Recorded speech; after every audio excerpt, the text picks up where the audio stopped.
Bueno, buenas tardes. Estamos convocados con la primera reunión científica y técnica que nuestra Comisión de Mercado de Capitales y Finanzas de Empresas va a brindar en este año 2022. Y vamos a estar tratando el tema descentralización financiera y tokenización de activos, nuevos desafíos para las profesiones en ciencias económicas.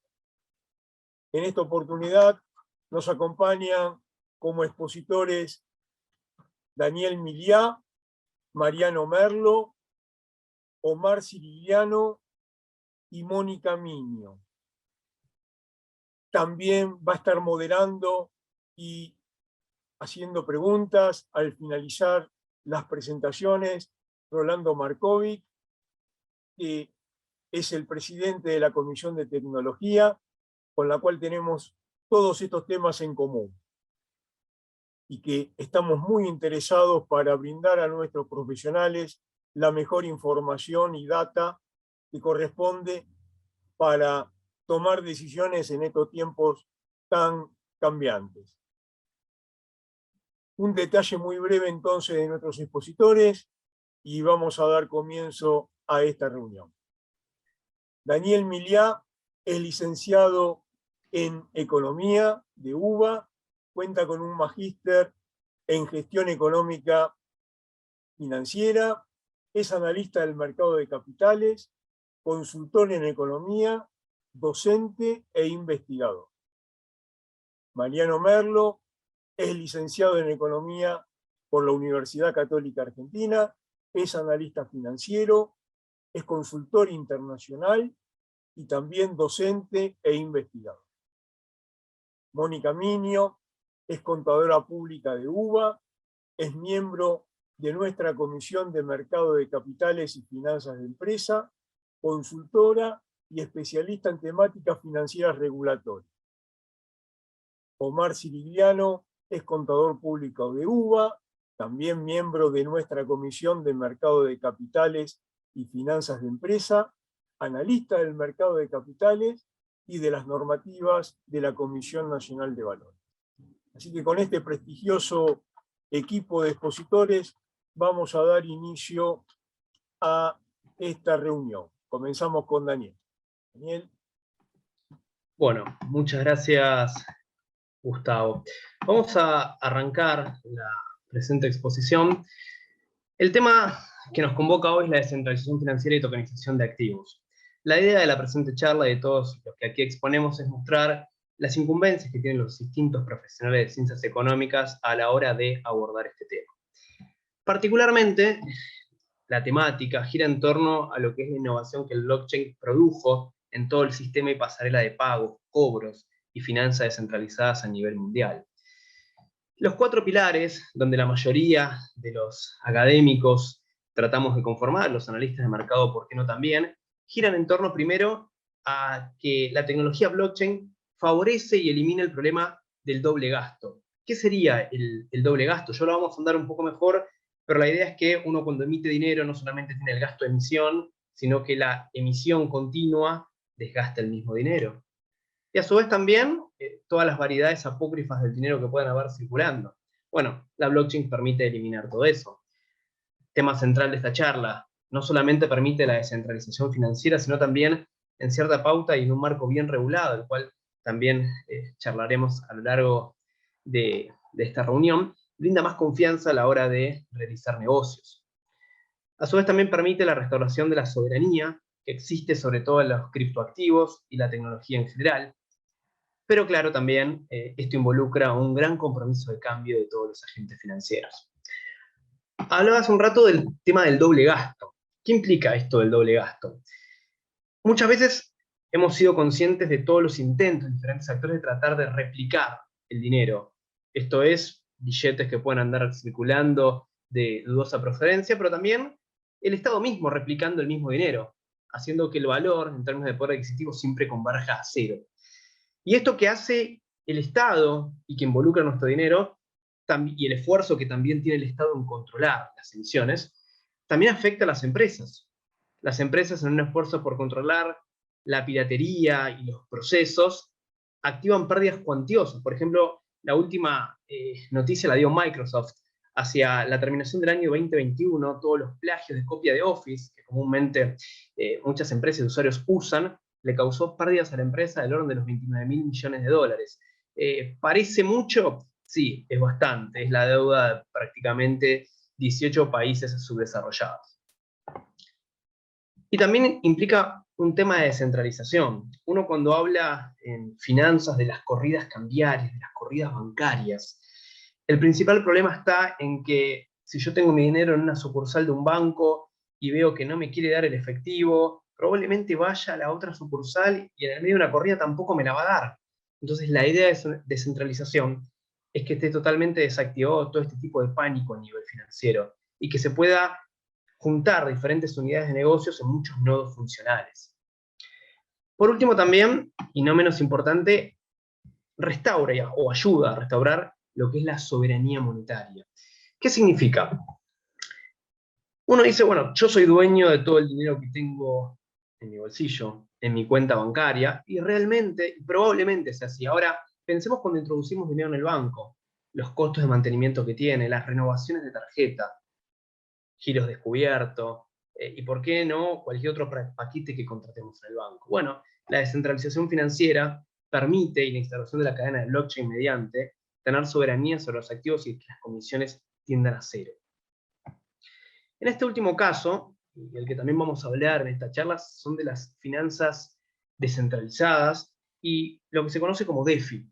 Y esto implica un cambio muy cultural, muy relevante que vamos a tener que dotar. Si bien lo van a tratar mis compañeros, ¿cómo se gestó todo el sistema financiero que hay actualmente? Se gestó con bancos cuya función principal fue transformador de plazos, luego se fidelizó a partir de los canales de crédito, de los productos financieros y de las compañías de seguro, y son los bancos que hoy conocemos. Bueno, el universo cripto, el universo de las finanzas descentralizadas, está por el mismo camino.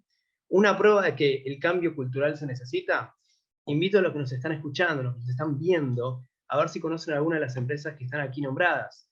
Bueno, el universo cripto y toda la descentralización financiera tomó el mismo camino a la hora de involucrar actores que todo el sistema bancario.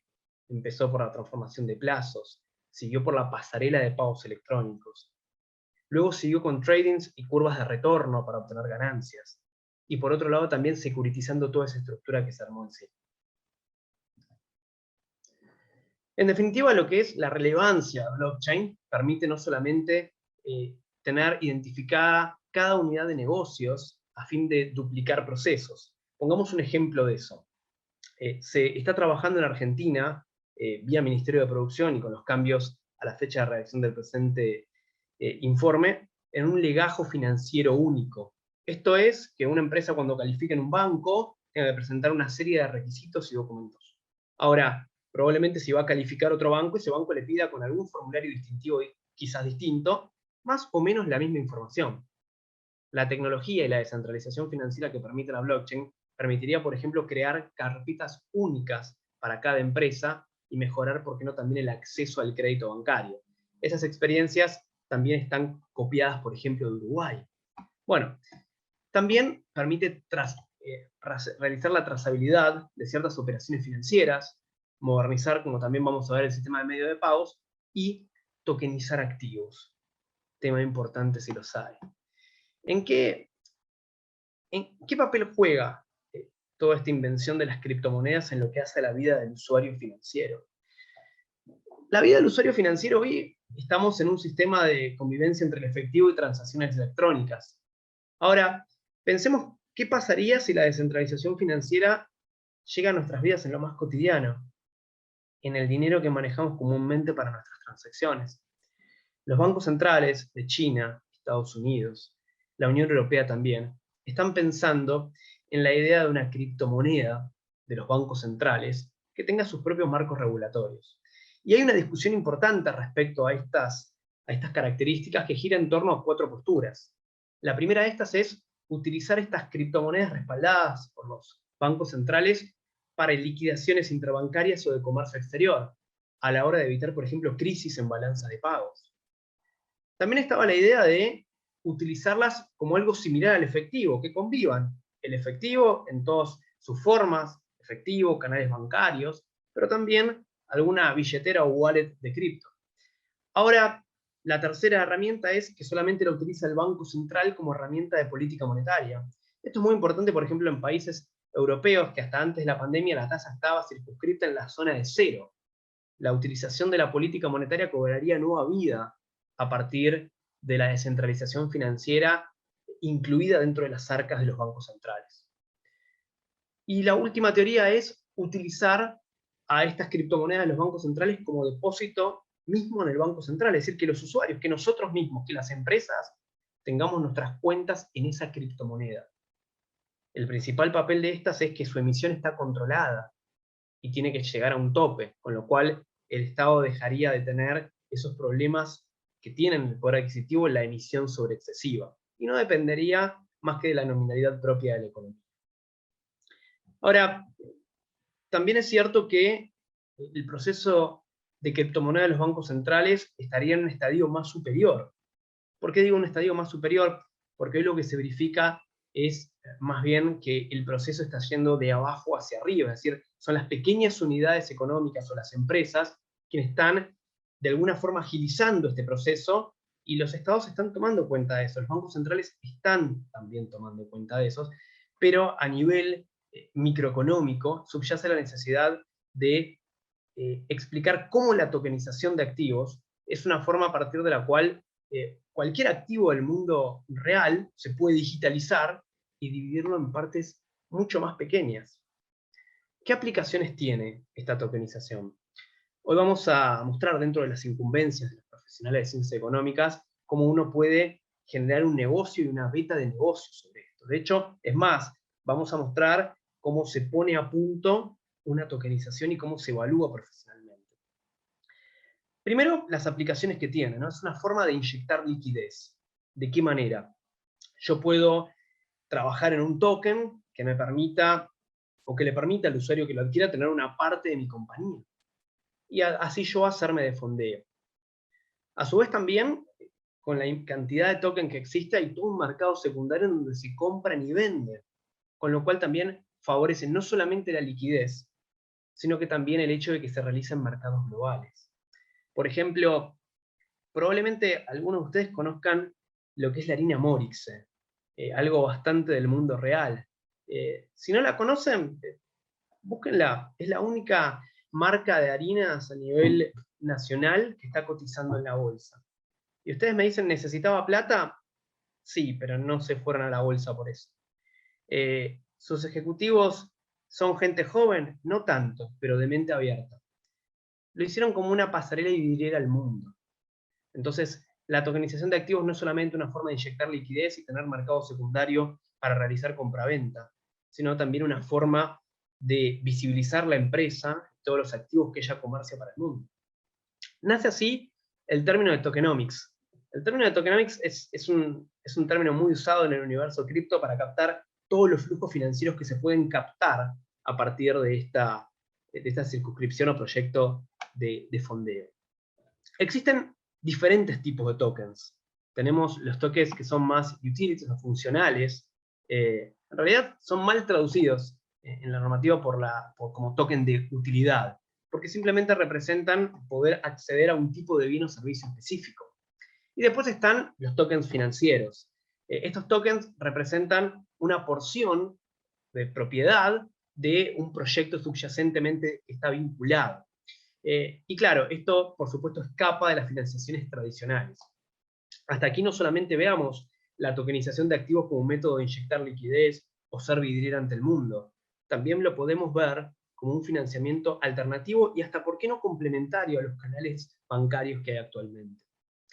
Si hablamos de emitir tokens financieros para fondearse, esto se realiza a través de una Security Token Offering, que es un fondeo por oferta pública o privada, subasta holandesa, formación de libros, son las formas más comunes de lanzar estos instrumentos al mercado y hacerse de fondos para proyectos.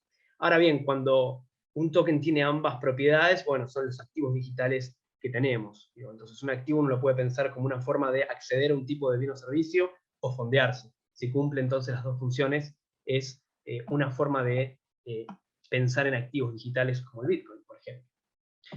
Dijimos que la charla no solamente va a estar orientada, como lo mencionó Gustavo, a que toda la comunidad, todos los profesionales de ciencias económicas podamos aprender mucho más de esto, sino también aplicarlo directamente al campo laboral.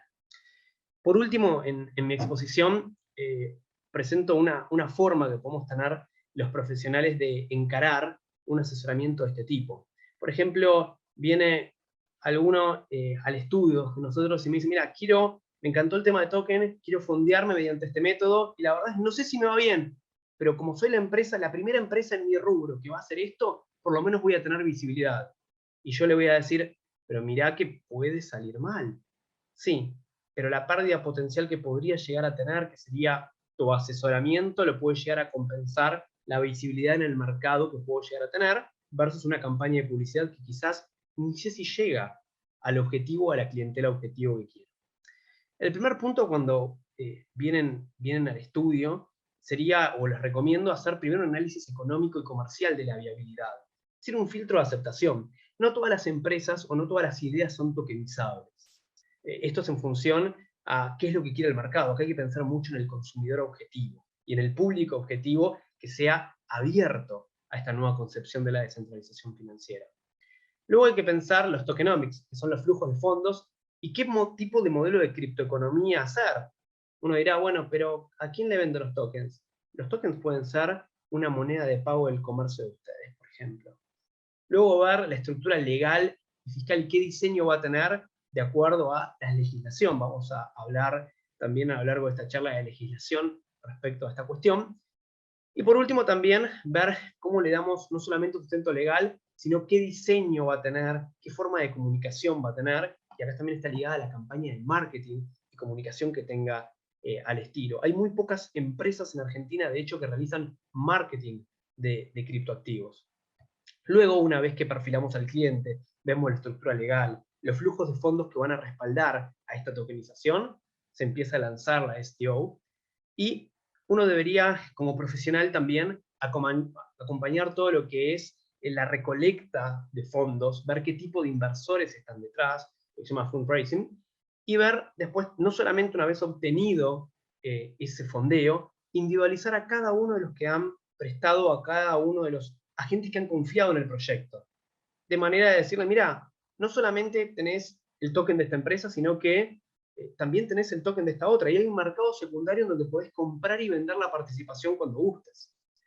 Y no solamente eso, no solamente asesorarlo una vez y tenerlo en carpeta para después meterlo en otros pools de liquidez e incrementar el sistema descentralizado, sino también hacerle un seguimiento post-ICO. Acá, nosotros como profesionales de ciencias económicas podemos monitorear trimestralmente determinadas metas, elaborar ratios, ver indicadores de cumplimiento, ver barreras umbrales a partir de la cual puede activarse un determinado pago, un determinado desprendimiento de capital. Todas estas cuestiones son muy interesantes. Lo principal, al menos de mi espacio en esta charla, es mostrarles no solamente cómo la descentralización crea nuevas y mejores formas de financiamiento, sino que es una apertura a un canal de crédito mucho más amplio de lo que es, por ejemplo, el financiamiento del mercado local argentino, y, por desgracia, aunque duela, es hasta incluso mucho más amplio que nuestro mercado de capitales argentino. Bueno, muchísimas gracias por su atención, gracias Gustavo, gracias Rolando por la oportunidad, a mis compañeros y colegas. Muchas gracias, Daniel, por tu completa presentación. Vamos a dejar las preguntas para el final.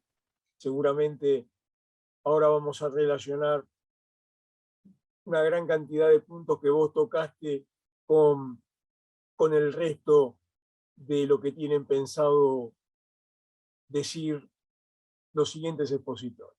Vamos a continuar con Mariano. Mariano, cuando vos quieras. Hola a todos, hola Gustavo. Muchas gracias por esta invitación, a Gustavo, al Consejo y a la Comisión. Voy a retomar el tema sobre los conceptos que nos presentaba Daniel, y básicamente en este enfoque quisiera avanzar un poco más sobre algunos aspectos tecnológicos del tema, además de financieros, y profundizar en que las tendencias que estamos teniendo en el mercado, no solo en el financiero, que están basadas a partir del crecimiento de la economía y sobre todo la aceleración de la aceptación de la tecnología que hubo en el mundo a partir de la pandemia, como profesionales necesitamos tener algunos conocimientos, tanto de economía como de tokenización y de descentralización financiera, porque yo creo que el futuro ya está presente y a medida que vaya pasando el tiempo y siga avanzando, ya como profesionales vamos a quedar totalmente desactualizados y va a ser más difícil asesorar a las empresas cuando esta ola de innovación y transformación que se está dando en el mundo sea cada vez más fuerte. Entonces, en este sentido, voy a presentar básicamente una comparación entre lo que eran las finanzas, lo que son las finanzas tradicionales y lo que es el mundo de las finanzas descentralizadas. Hablaremos de algunos temas puntuales de finanzas descentralizadas y luego voy a presentar algunos temas relacionados con la tecnología y lo que se está gestando para el futuro. Básicamente, podríamos decir que este tema nace con la industria fintech. Fintech es la unión del tema de finanzas y tecnología, que es de donde nace DeFi y obviamente tiene todos los beneficios de los cuales ya habló Daniel, los ahorros de costo, la flexibilidad, los procesos ágiles, pero básicamente si tomamos inicialmente el vertical relacionado con la banca, vamos a ver que si comparamos la banca tradicional con la banca digital, nos encontramos básicamente con una gran transformación en el mercado. Yo ahora voy a mostrar algunos números, pero desde que me tocó vivir esta transformación en el lugar en el que trabajaba y en el que asesoraba también en este mercado, encontramos básicamente una primera etapa donde los bancos veían a las fintechs básicamente como un problema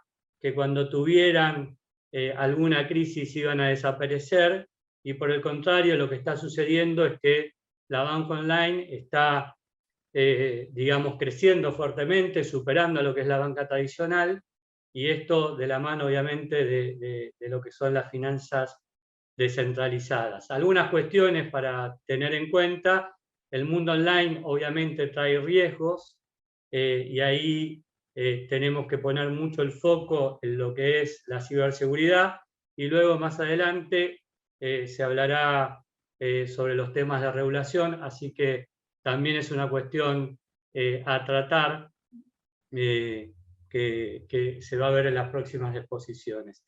En este sentido, en esta imagen podemos ver el tremendo crecimiento que ha tenido la banca digital. Básicamente hay más de 250 bancos en el mundo. De hecho, el banco más grande, que es un banco chino, que es Shenzhen, tuvo también un impulso. En este caso, en China se pasó directamente sin pasar por la tarjeta de crédito a la billetera digital, y eso dio que hubiese un crecimiento realmente importante. Si hablamos de Latinoamérica, fíjense que el banco digital más grande y que está queriendo entrar también y posicionarse en la Argentina es Nu, que actualmente tiene 48 millones de usuarios, estos datos de 2021. Y si hablamos de los bancos digitales en la Argentina, el primer banco, que fue Willow Bank, hoy ya está siendo comprado, adquirido el 100% por Ualá. Luego vino Brubank, Rebanking. Y fíjense qué es lo que está pasando en el sector. Este sector es un buen ejemplo de lo que viene pasando en toda la economía. La banca tradicional pasó de pensar que no eran competencia a tener la necesidad de asociarse o de lanzar sus propios bancos digitales. Se estima que para el 2030 los bancos grandes van a ser todos bancos digitales, los que no sean digitales van a ser bancos chicos, o sea, va a haber una transformación muy grande en el sector. Entonces vamos a entender cómo las finanzas descentralizadas está ayudando a esto, pero podríamos decir que en la Argentina los bancos tradicionales han estado trabajando también y lanzando sus bancos digitales, como Galicia con Galicia Move, como Naranja con Naranja X, Open Bank, bueno, y otros bancos digitales que ya están, o neobancos que están operando en el mercado. Yo les hablaba de la aceleración que sucedió con la pandemia, solo para traer un dato, y después pueden entrar, ver la encuesta de opinión sobre medios de pago que hace la consultora Voices. Y básicamente acá la idea es que la bancarización en la Argentina era del 49% prepandemia, y hoy, post pandemia, estamos en 82%. Básicamente 100 millones de cuentas con CB larga U, que serían las bancarias tradicionales, y 30 millones con CB corta U, que serían las digitales. Si nos sumamos además a esto, pensando cuántas están activas, hay más cuentas activas de las cuentas digitales que de las cuentas bancarias tradicionales. La encuesta agrega muchísima más información, les recomiendo verlas. Como profesionales tenemos que estar al tanto de lo que está sucediendo en este mercado, y sobre todo cuando segmentamos básicamente lo que son los jóvenes, que son los que tienen mayor adopción de los medios digitales, y por lo tanto hay que tenerlo en cuenta en cualquier plan estratégico cuando repensamos el negocio en todos los sectores. Entonces, cuando hablamos de finanzas descentralizadas, ya Daniel incorporó algunos conceptos. Básicamente podemos decir que es una tendencia que se basa en la tecnología blockchain y sobre todo en lo que son los smart contracts, que los smart contracts son los que permiten, sobre la cadena de bloques, poder darle una entidad única y un valor a esos tokens, con los cuales podemos después hacer las tokenizaciones de las cuales hablaba Daniel. Pero para entender un poquito más, el gran concepto sobre el cual se basan las finanzas descentralizadas es justamente en este concepto de la descentralización. Básicamente, la descentralización nos permite generar transparencia, no necesitar de un tercero de confianza, y algunas otras ventajas que hacen que este ecosistema pueda crecer. Y para entender el ecosistema, básicamente podemos entender a las DeFi como un grupo de apps que son como legos que se van combinando entre sí.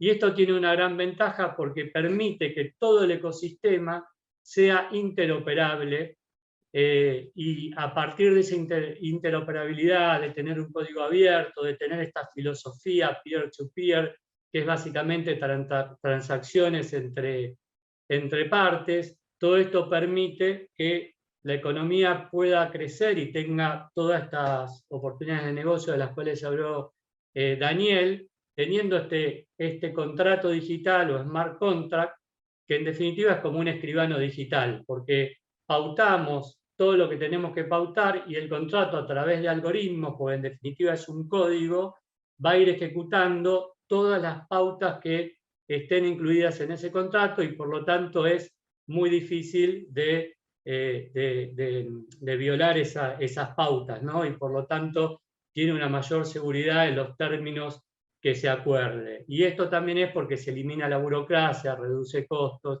y tiene algunas ventajas más. Todo esto se basa sobre las redes blockchain de los distintos criptoactivos. Hoy la mayor cantidad de proyectos DeFi está corriendo sobre la red de Ethereum. De hecho, la red de Ethereum está teniendo una actualización justamente para ganar en velocidad y para poder hacer frente a este gran crecimiento. Si hablamos de las ventajas que tienen las finanzas descentralizadas, y básicamente tenemos que hablar de que toda esa rigidez que tienen las finanzas tradicionales, las regulaciones, si bien las regulaciones es importante y después se verá de que haya algún tipo de regulación y no sea totalmente libre, sobre todo por lo que es la competencia y para que termine de haber reglas que den confianza a la aceptación y al uso de lo que son los criptoactivos y el crecimiento de estos proyectos DeFi. Básicamente estamos hablando de una economía que operaría 7×24, los 365 días del año, con muchísima más flexibilidad, con una gran oportunidad de crecimiento, eliminando burocracias, teniendo protocolos y redes descentralizadas donde se tomen decisiones en conjuntos. El que posee un token es como tener una acción de la empresa y por lo tanto tiene un derecho a voto para las decisiones que se tomen en estas redes. Entonces, se gana en seguridad, se gana en velocidad, se gana en costos, se gana en escalabilidad, se gana también en lo que es la experiencia del usuario, pero podríamos decir que también aparecen nuevos riesgos, como todos los fraudes y todo lo que rodea a la ciberseguridad, con lo cual este es uno de los grandes desafíos, junto con lo que es la normativa, para que todo este sistema pueda ir siendo más seguro y pueda tener una mayor adopción entre tanto las empresas como los consumidores. Algunos números de este mundo, ahí a la izquierda tienen el ecosistema DeFi, distintos proyectos con los verticales en los cuales se está aplicando. Ahí tenemos algunos números de lo que son los principales criptoactivos y tokens que están trabajando en este mundo. Como decía Gustavo, posiblemente no entendamos qué es cada uno. Después, a los que le interesan pueden entrar en internet e ir viendo cada uno a qué se dedica, pero básicamente tenemos los que dan liquidez, los que prestan, bueno, todas las funciones que dijo Gustavo para no repetir. Y fíjense abajo a la derecha el gran crecimiento que ha tenido, eso es, digamos, el valor o la capitalización bursátil que tienen los tokens en los distintos exchanges en los cuales cotizan. Ahora en un ratito vamos a hablar un poquito más de los exchanges. Y la otra noticia es, por ejemplo, que el JP Morgan está muy comprometido y estamos encontrando esto que les decía, donde las finanzas tradicionales empiezan a aceptar a las finanzas descentralizadas y empezamos a tener un mundo híbrido, y este creo que es el primer paso para la aceptación y para el crecimiento del ecosistema. Esta información, abril de este año, había unos 2.570 proyectos DeFi. Yo les dejo todas las fuentes abajo, con lo cual pueden entrar y tener toda esta información actualizada. Fíjense también arriba a la izquierda los volúmenes de capitalización que consiguen en las búsquedas de capital, en las distintas rondas, a partir de las evaluaciones que tienen estos proyectos. Más allá de que haya habido algún impasse a partir de la crisis que están viviendo hoy los mercados, tanto por la guerra como por los incrementos de las tasas de la Reserva Federal, y sobre todo porque estamos asistiendo al fin del crédito barato. El ciclo de crédito barato se está terminando en el mundo. Ahí tienen algunos datos más que luego al que le interesa podrá investigar. Y vamos a hablar de otra aplicación que son las stablecoins. Básicamente estamos hablando de monedas estables. Uno de los grandes problemas que tienen los criptoactivos es la volatilidad, y por lo tanto surgieron estas monedas de forma tal de dar alguna seguridad a lo que es el mundo cripto, haciendo que las monedas trabajen uno a uno contra algún respaldo o alguna referencia. El primero y más típico es el respaldo contra un fiat. Un fiat es una moneda como lo que es hoy el papel moneda, puede ser el dólar, el euro, el yen. Básicamente fíjense cómo acá se vuelve a juntar con el mundo tradicional, porque lo que vamos a tener es una reserva de X dólares en algún banco, y en definitiva eso va a permitir que con un complejo sistema de emisión o de destrucción de tokens se permita tener en la balanza siempre una cotización uno a uno. Y ahí surgen oportunidades de hacer nuevos productos financieros, como por ejemplo uno puede depositar alguna moneda Tether USDT o DAI, que es la más conocida, uno puede hacer una especie de plazo fijo donde se gana, por ejemplo, 6% en dólares. Como esa moneda, hay otras respaldadas con materias primas, bienes líquidos, otras respaldadas con una canasta de criptos y otras que directamente están respaldadas por un algoritmo. Entonces, el sistema básicamente tiene que estar equilibrado uno a uno y le da la seguridad al inversor de que su moneda va a valer siempre lo mismo. Algunos proyectos, de nuevo, estos son proyectos que cotizan en exchange, que son los que le dan liquidez, los que permiten hacer productos de inversión, derivados financieros, préstamos, lending, y todos los conceptos de los cuales habló Daniel, con lo cual no voy a profundizar. Algunos de estos no solo son ya muy utilizados y conocidos, sino que han tenido crecimientos del 300%, 2000%, 10.000%, con lo cual también ha sido grandes inversiones en el mercado. Entonces, Gustavo hablaba de poder tomar y prestar. Acá tiene algunos protocolos que permiten hacerlo. Básicamente se asimila mucho al mundo del crédito, donde básicamente lo que cambia es que donde antes teníamos un humano, ahora estamos interactuando humanos y smart contracts, donde antes teníamos un banco central o un lender o una institución financiera, ahora tenemos un algoritmo que realiza ese control. Tenemos que hablar de una sobrecolateralización, porque el riesgo es mayor que en la banca tradicional, puede tener un vencimiento o no, y los riesgos están básicamente en la tecnología, con lo cual por eso yo voy a hablar los últimos 2 minutos de lo que es la tecnología. Este es un ejemplo de un exchange que trabaja sobre Forex. Lo que tienen arriba es la complejidad que tienen las distintas capas de esta red interoperable para el que sabe de tecnología. Y básicamente en este protocolo se puede dar liquidez, se puede hacer el yield farming, que es básicamente estos rendimientos de los que hablaba Gustavo, se puede prestar, y también está pensado este protocolo particular para trabajar con esas monedas de los países centrales, que es a donde están apostando para poder darle una gran liquidez al mercado.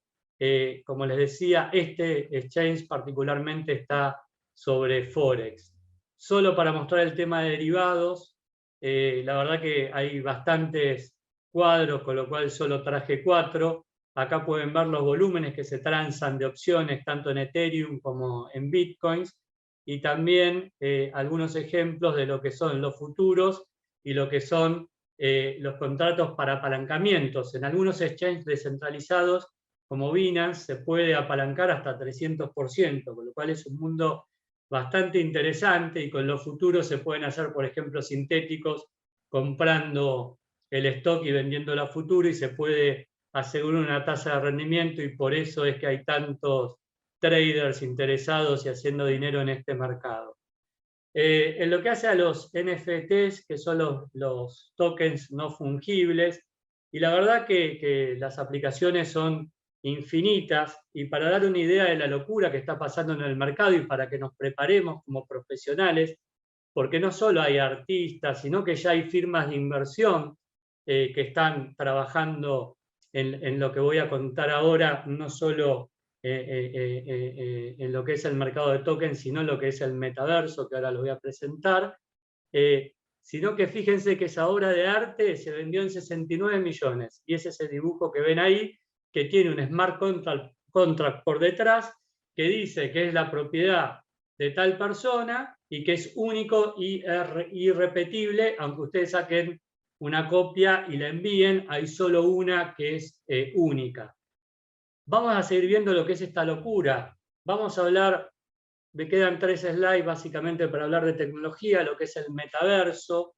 En el futuro, en realidad esto ya es real, vamos a tener nuestro doble virtual que va a vivir su vida en el metaverso, donde básicamente es una experiencia inmersiva de sensaciones, y que es un negocio muy interesante para todos los que somos profesionales en ciencias económicas, en informática, tenemos, y también en marketing, tenemos ahí una gran beta para hacer crecer nuestros servicios y asesorar en un mundo donde inclusive nuestros honorarios pueden ser aún mejores que los actuales en el mundo tradicional, porque es hacia dónde está yendo el dinero. Ahora, el metaverso, su principal aplicación que hoy le conocemos han sido los juegos, pero también ya hay experiencias en la industria, tanto en producción como, por ejemplo, lo que ven ahí son las oficinas virtuales que creó Facebook para que en la pandemia los empleados interactúen en la oficina, pero desde el metaverso, con sus lentes de realidad virtual y aumentada. Ahí ven una publicidad de Coca-Cola que sacó una Coca-Cola con gusto a pixeles para entender lo que es este mundo. De Centralán, que es Argentina, habrán escuchado de las parcelas que se están vendiendo en el metaverso y cómo van creciendo. Y todavía no sabemos lo que es el metaverso porque Mark Zuckerberg todavía no sacó su metaverso y están pensando en que va a ser algo aún mucho más avanzado a lo que conocemos hoy.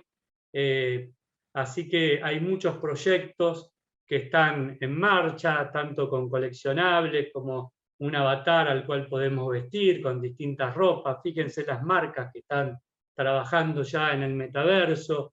Para darles una idea, Nike, hay una empresa que sacó unas zapatillas para avatares que en 3 horas vendió $3 millones. Nike compró esa empresa y hoy está haciendo su mundo virtual, su Nightline. Con lo cual, me gustaría entonces terminar los últimos 2-3 minutos de esta charla contándoles cuáles son los habilitadores de este mundo y qué es lo que se puede venir en el futuro, porque yo creo realmente en las tendencias, en la perspectiva, y creo que en los negocios tenemos que estar preparados para lo que se viene, y en este caso, este entorno virtual. El primer punto de los habilitadores es lo que les decía, lo que es la realidad virtual y aumentada. Hoy ya se habla de metahumanos. Ahí tiene un ejemplo de humanos con trajes especiales interactuando con el medio ambiente. Ahí están viendo una realidad virtual paralela. Arriba tienen en un store de Meta, que es Facebook, viendo los productos con lentes de realidad virtual. Y todo esto está soportado por grandes centros de cómputos que están escondidos en ubicaciones no reveladas por un tema de seguridad. Ahí tienen el de Microsoft, el de Amazon, el de Google. Y básicamente esto permite que se pueda soportar lo que es la computación en la nube, que fue una gran innovación tanto para reducir costos como para permitir que las empresas adopten la tecnología. Y lo que se viene con mucha fuerza es la inteligencia artificial. Estamos esperando que crezca a tasas del 20% anual y hablamos de valores que realmente cada vez son mayores, de miles de millones en el mundo que va a producir este sector, y todavía no hemos visto todo el potencial de la inteligencia artificial. Hace muy poquito Google acaba de despedir un empleado que dio a conocer alguna información que no tenía que darla, donde esta inteligencia artificial tuvo sentimientos. Básicamente, para explicar lo que era la muerte para ella, lo que dijo es: el mayor miedo que tengo es que me apaguen. Le preguntaron cuál era su miedo, porque si me apagan es lo más parecido a la muerte de los humanos. Y hay más que podría contar en anécdotas. Yendo a lo que nos toca, también podemos profundizar lo que es la ciencia de datos y el modelado matemático. Y acá me gustaría hablar entonces, por último, de lo que es la tecnología cuántica.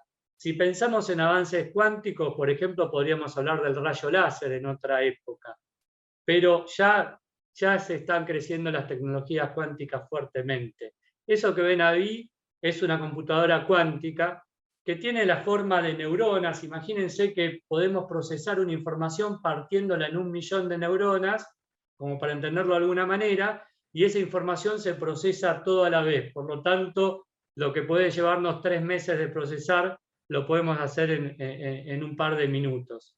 Entonces, Esta va a ser una gran aplicación en las finanzas, en todos los sectores para lo que es la simulación. Podemos hablar también de comunicación cuántica, donde todo va a estar grabado, y así la informática cuántica, los sensores cuánticos, la óptica cuántica, y yo creo que todavía no somos conscientes de cuando venga esta tecnología, el salto que realmente va a representar. Por lo tanto, mi reflexión final es, estamos recién empezando a ver el potencial que tienen las finanzas descentralizadas, esto basado fuertemente en los avances tecnológicos y pensando que los próximos saltos van a ser cuánticos. En lo particular, mi consejo para todos los profesionales, y no me queda duda, es conocer un poco de esto. No vamos a armar la computadora, pero sí vamos a beneficiarnos de todo lo que hay en el entorno, en el ecosistema de lo que se viene. Muchas gracias a todos nuevamente, Gustavo y la comisión y el consejo, por esta invitación. Muchas gracias, Mariano, muy completa también tu exposición. Veo que vamos a pensar en unas cuantas preguntas después, porque nos has dado mucho pasto para pensar. Así que muchas gracias, Mariano, nuevamente. Bueno, vamos a proseguir entonces con Omar.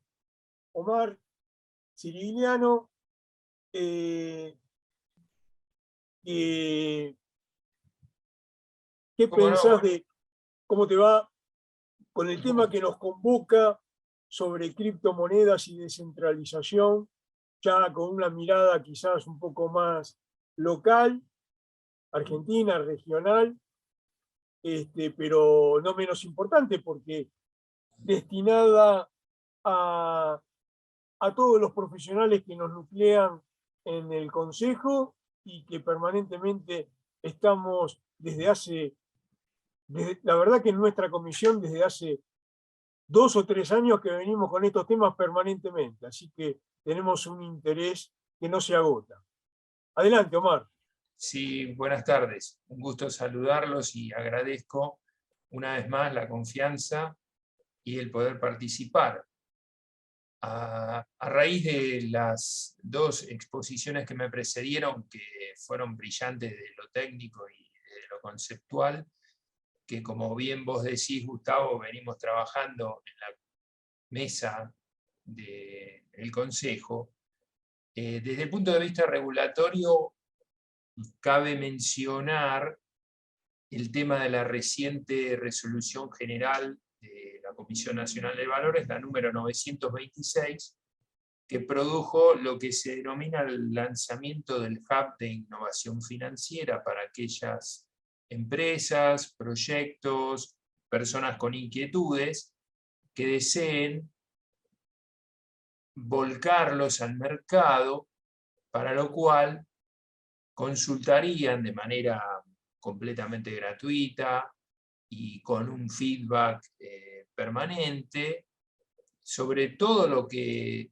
han venido hablando tanto Daniel como Mariano, referente a cómo transformar el sistema financiero y de mercado de capitales, especialmente tradicional, como lo conocemos hasta ahora, o como lo vinimos conociendo, hasta la irrupción del mundo de las criptomonedas, sobre todo a partir del año 2008, recién ahora con estos implementos tecnológicos que permiten, como bien decía Mariano, la posibilidad de hacer minería y que eso se transforme en productos financieros comprables y cotizables. Viene un verdadero desafío desde el punto de vista regulatorio y desde el lado del ecosistema, llámese no solo CNB, sino también Banco Central y otros organismos participantes, que toman esto desde el lado del respaldo necesario y que deba existir a los fines del lanzamiento de este proyecto, sobre todo en estos días que tenemos la presencia de, llamémosle, como se dijo históricamente, las correcciones del mercado, cuando los vientos no soplan a favor y se producen estas abruptas caídas, sobre todo en el caso de las stablecoins, que de golpe e irrumpieron como una posibilidad de saltear cepos regulatorios y poder tener en el dispositivo tecnológico más allá de los dólares permitidos, y de golpe los lineamientos de variabilidad respecto del dólar y pierden por el excesivo apalancamiento. Bueno, son todas preguntas, interrogantes que se hacen desde el lado de la protección al inversor, especialmente, sobre todo porque acompañando el impulso alcista, florecieron también otras estructuras que no responden necesariamente a la categoría cripto y que aparecen como tales o pueden ser confundidas como tales, y en ese sentido también la Comisión Nacional de Valores hace continuas rondas y visitas a diversos puntos del país, y eso se puede ver en las redes sociales, sobre todo en Twitter, en donde se trata de alertar y advertir sobre los riesgos que implican las inversiones en estructuras que se presentan con mucha postura a favor de multiplicar el capital de una manera ilusoria, y digo ilusoria porque después las ganancias no se traducen en tales y vienen los quiebres posteriores justamente por la presencia de la denominada estructura piramidal, en donde todos los fondos recibidos en materia de inversión se unifican bajo una sola cuenta de un administrador, y después se producen las imprevisibles circunstancias que hacen que aquellos inversores expectantes se encuentren con sus billeteras vacías.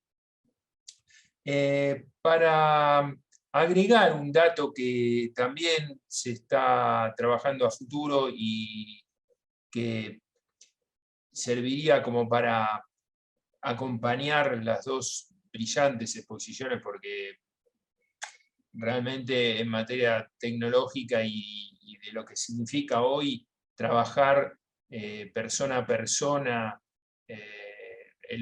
no digo eludiendo, sino abaratando costos de estructura en todo tipo de contrataciones, no solo las del mercado de capitales, también está la posibilidad de crear estructuras autónomas como las DAO, que eso también es un punto que nos llamó a la curiosidad desde el lado regulatorio, porque además ellos mismos se autodefinen como no querer estar dentro del sistema regulatorio, y eso también debería ser publicitado y recomendado para los que elijan, porque bueno, también por una cuestión generacional, hay nuevas inquietudes, especialmente de aquellos que no conocieron los mercados de bolsas y mercados como nosotros llegamos a conocer, que no quieren ningún tipo de regulación, entonces se encuentran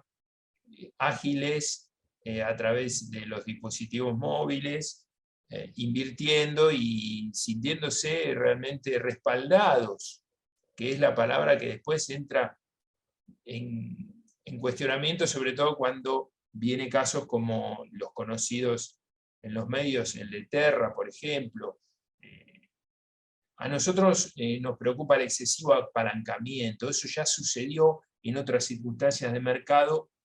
Si me tengo que referir al sistema de lanzamiento de acciones del mundo tradicional, yo recuerdo la colocación de acciones de la privatización de Telecom, que era tanta la avidez en ese mercado alcista que se tomaba deuda para comprar acciones, algo que el futuro demostró que no era una de las mejores enseñanzas. Bueno, hoy quizá podemos establecer algún parangón, pero con el aditamento de que no sabemos. Del otro lado el administrador puede estar sobreapalancado y no lo sabemos. Con lo cual, esa clase de riesgos son los que permanentemente estamos ejercitando para tratar de comunicar al inversor y que sepa elegir si va a lo tradicional, a lo conocido, a lo que marca una pauta de interés, o este universo apasionante que se va a presentar inevitablemente, y que, recordando el ejemplo del banco digitalizado, que una fintech acaba de adquirir, pareciera como que todo regresara a la media, diría un economista, ¿no? Una regresión a la media, porque digamos, no podemos dejar de estar dentro de lo que son los bancos tradicionales, aún con un futuro más pequeño, pero no puede convivir uno sin el otro. Ya es una necesaria convivencia y sana. La amenaza o el desafío, sería la mejor definición, sería tratar de tener encuadrado el sistema con alto riesgo, porque digamos, ahí no tendríamos respuestas en general, ni siquiera desde el punto de vista regulatorio, en cuanto a respaldo y a consecuencias. Afortunadamente, se conoce por la página web, se puede uno informar de la Comisión Nacional de Valores, todas las últimas resoluciones y disposiciones de advertencia respecto de determinadas estructuras jurídicas sobre las cuales no es conveniente efectuar sistemas de ahorro. Creo que tenemos algo más también para ilustrar respecto de la posibilidad también de entender un poquito lo que son los oráculos, que también representan una novedad, porque acá tienen una seguridad, una posibilidad de ser registrados en un sistema inviolable. Eso también sería una posibilidad de ser adaptable para futuras emisiones de acciones y o obligaciones negociables que empresas del futuro o del presente también requieran para proyectos concretos y cuantificables también, ¿no es cierto? De manera que básicamente mi participación la quiero dejar centrada en los aspectos que deberíamos mejorar desde el punto de vista regulatorio, pero para eso también es necesaria la participación del público, de las empresas, de las futuras empresas, y que nos comuniquen, que nos traigan esas novedades, porque sería bueno para todos. Perfecto, Omar, excelente precisiones las que estás mencionando para bajar un poco también a la tierra sobre la innovación y la aplicación de todas estas tecnologías con un sentido pragmático, ¿no? Generando la eficiencia, pero al mismo tiempo la seguridad, si se puede. A nosotros nos interesa generar expectativas realistas, adaptables, que son posibles, pero en la medida en que tengan un sustento razonable. Perfecto, sí, sí, está muy claro, está muy claro. Muchas gracias, Omar, por toda tu exposición, y vamos seguramente al final a hacer las preguntas del caso. Bueno, vamos a continuar con Mónica Minio. Mónica, vas a estar hablando de este tema y dijiste de IOSCO, de las organizaciones internacionales de comisiones de valores, así que hay un montón de aspectos seguramente de interés que también pasan por lo regulatorio como para entender.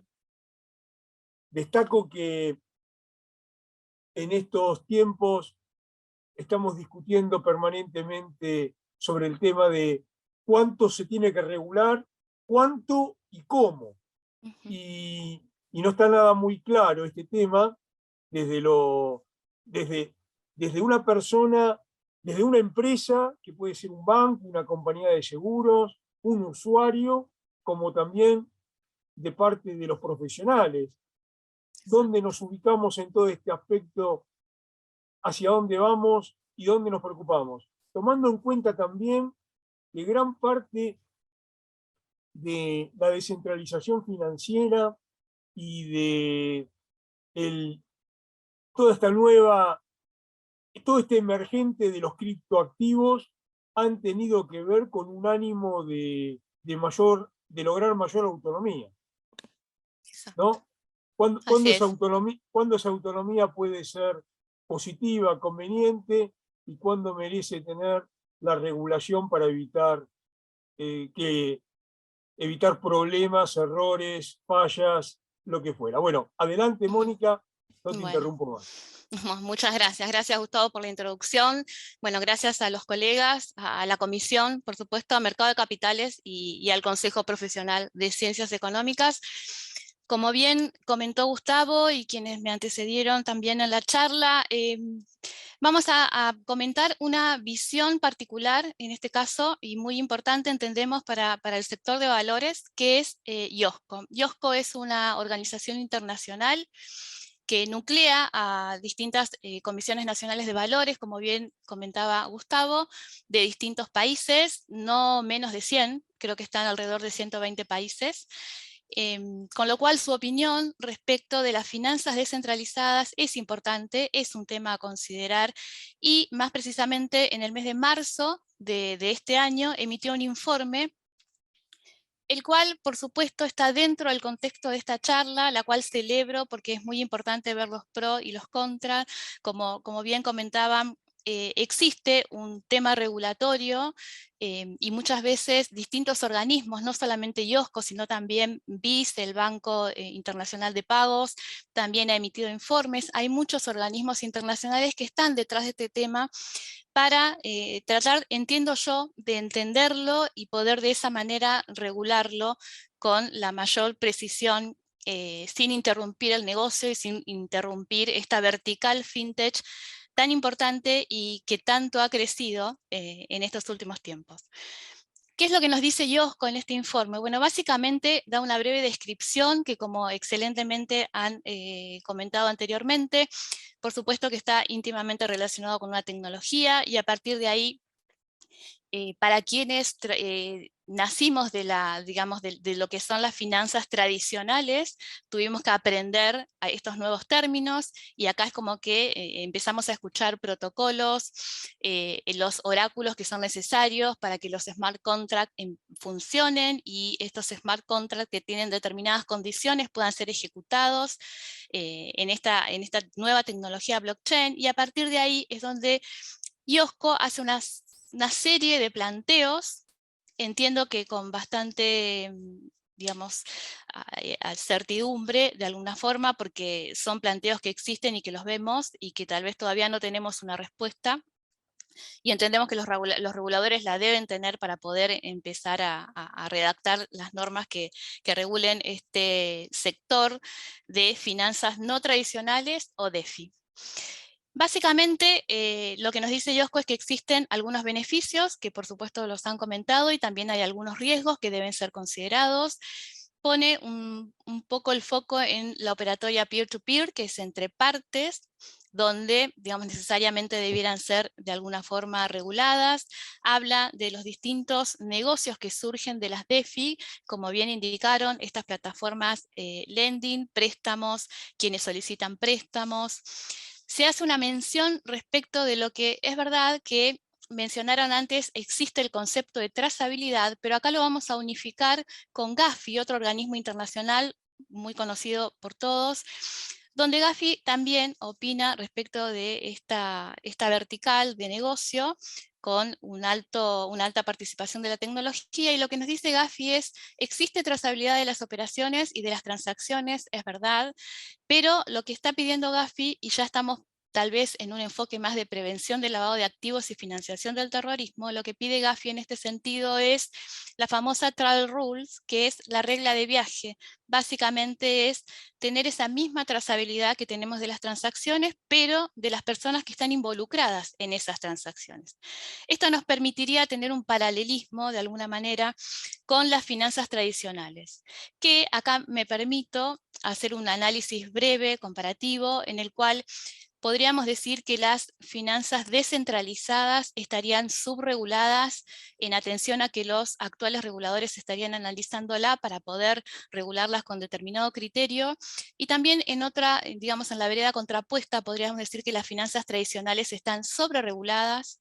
Entonces es necesario un equilibrio para que ambas convivan, digamos. Creo que, y coincido con los expositores, que acá no se trata de si son finanzas descentralizadas o si son centralizadas, probablemente haya que ir a un mix, a un equilibrio, pero ese equilibrio tiene un componente no menor, que es el esquema normativo de cada uno de ellos, para que la convivencia sea apropiada, ¿no? Por supuesto que no haya una sobreregulación, mucho menos una regulación ineficiente o una regulación donde, digamos, el regulador pide 10 datos de 100 y no pide el resto de los datos, o sea, que sea una regulación eficiente, consistente, y un concepto que quienes trabajamos en compliance lo tenemos bastante mencionado, bastante presente, que es esto de poder cumplir, de que las normas sean cumplibles, que sean eficientes y que logren ese objetivo.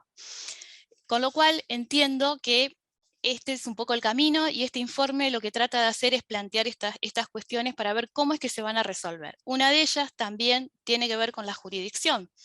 Todo lo que tiene que ver con plataformas, con la tecnología en las finanzas, tiene un tanto borrada las jurisdicciones, si se quiere, en el sentido, siempre haciendo esta comparación con las finanzas tradicionales, respecto que cuando nosotros, por ejemplo, damos de alta una cuenta o estamos operando en un exchange, queremos ir a los términos y condiciones, y los invito a hacer la prueba, podemos encontrar en los términos y condiciones que la jurisdicción donde se creó este exchange en general no es nuestro país. ¿Por qué ocurre esto? Bueno, entendemos que son jurisdicciones que tienen alguna ventaja en el desarrollo de la normativa que, digamos, coincide con el espíritu y la política del exchange donde estamos trabajando, pero es una característica que se debe considerar. Entonces la pregunta que se hace IOSCO es, bueno, ¿por qué digamos, no encontramos jurisdicciones donde están operando? Bueno, porque también el concepto de operar de un exchange, de unas finanzas descentralizadas, es bastante abierto, como lo indica su tecnología subyacente, ¿no? Es de código abierto. Bueno, la forma de operar también es abierta, con lo cual acá es un desafío, ya estamos hablando de un desafío no tanto de Argentina, sino localmente, tampoco de la región, sino que es un desafío global, porque cada uno de los países va a desarrollar la normativa que corresponda, pero también cada uno de los países va a tener que ver cuáles son las normativas de otros países vinculados con las operatorias. Así que es un gran desafío, coincido con el equipo, que realmente es un gran desafío. Volviendo al concepto de Travel Rules, es una regla que será necesaria para poder aplicar normativa relacionada con prevención del lavado de activos y financiación del terrorismo. No es tópico de esta charla, pero todos coincidimos que es relevante que esta norma en relación al lavado de activos esté presente dentro de cualquier actividad económica, incluidas las finanzas descentralizadas. También existen, por supuesto, como han comentado, la tokenización. Acá también hace un pequeño apartado el informe de IOSCO, donde nos comentan la existencia de la tokenización de gobernanza, que un poco uno de los colegas lo mencionaban, que es esta suerte de acciones.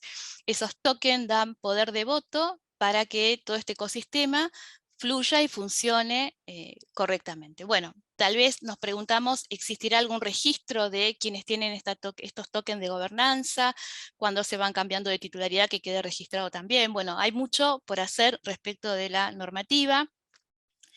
También hay cierta certidumbre respecto de los colaterales de los préstamos de las plataformas lending, respecto de su evaluación, de su actualización y de, digamos, qué tanto sirven de garantía respecto de los préstamos frente a estos escenarios que comentaban ustedes de gran volatilidad en determinadas ocasiones. Básicamente podemos hablar también de la existencia de derivados sintéticos. Como verán, existe muchísimo concepto en las plataformas de finanzas descentralizadas que debieran estar incluidas en alguna normativa y que sea consistente, por supuesto, con la operatoria de cada una de ellas. Hay también un concepto muy importante que es el de bridge, puentes, que tiene que ver con las distintas tecnologías y cómo podemos cambiarnos de una tecnología a la otra. Es importante que quienes invierten en estas plataformas sepan de alguna manera que existen distintas redes, algunas compatibles y otras no, con lo cual a la hora de invertir es muy importante consultar los white paper, que es donde nosotros podemos encontrar cuáles son las redes compatibles y poder analizar cuál va a ser nuestra inversión dentro de estas plataformas, porque también puede haber un tema de no compatibilidad. También existen los algoritmos, trading en algoritmos, la inteligencia artificial. Todo esto es necesario para que todo funcione con alguna armonía, por supuesto.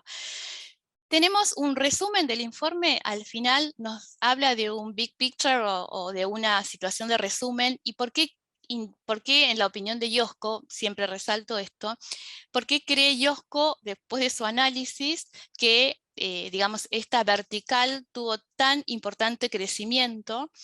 Y da 5 motivos. Alguno de ellos es quienes decidieron invertir en este proyecto de tecnología incipiente, vieron un potencial desarrollo, definitivamente. La segunda es crear un mercado con una demanda de instrumentos que agregue liquidez. Esto también generó este crecimiento explosivo.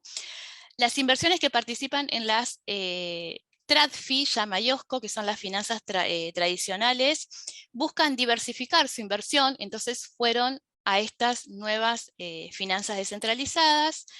La necesidad de escalar el desarrollo de las DeFi, también generar mayores posibilidades o instrumentos de inversión dentro de las plataformas, y de alguna forma también descubrió que estas inversiones digamos, tienen un umbral de riesgo, que es el umbral de riesgo que requiere el inversor que específicamente está interesado en esto.